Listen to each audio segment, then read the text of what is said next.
Away from that, and allow me to touch on a bit of politics and Wiper leader Kalonzo Musyoka. Actually, before that, Normalcy has returned to St. Mary's Mission Hospital in Nairobi after a management tussle was witnessed at that hospital.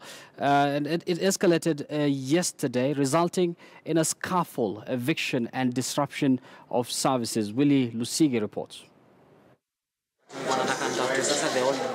One day after the Assumption Sisters of Nairobi assumed the management of St. Mary's Hospital in Langata, tension is still high after police officers and goons stormed the facility to execute the eviction court order.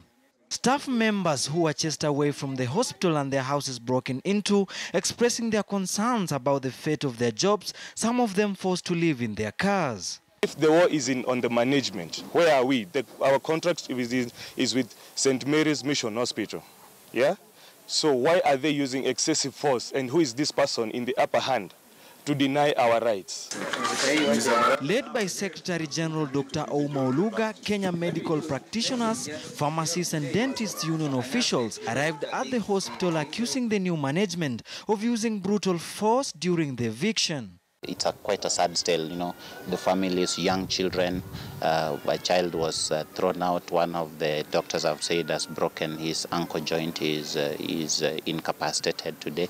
One of the doctors has told me even his documents are missing, including his degree certificates are missing, because when they were breaking into the house and just doing whatever they were doing.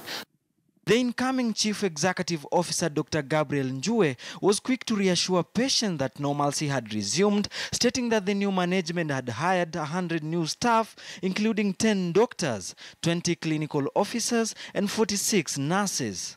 The new management has settled quite well. By 9 p.m. yesterday in the evening, we had already seen up to 500 patients. And those who are in the ward, that is in casualty, about 500 patients, and those who are in the ward are well taken care of. The Ministry of Health and the County Government Ministry of Health, they have taken a tour of this hospital to determine the services that we are offering, and they are also satisfied that we are offering the services that Kenyans do demand. Willy Lusige, KTN News, Nairobi.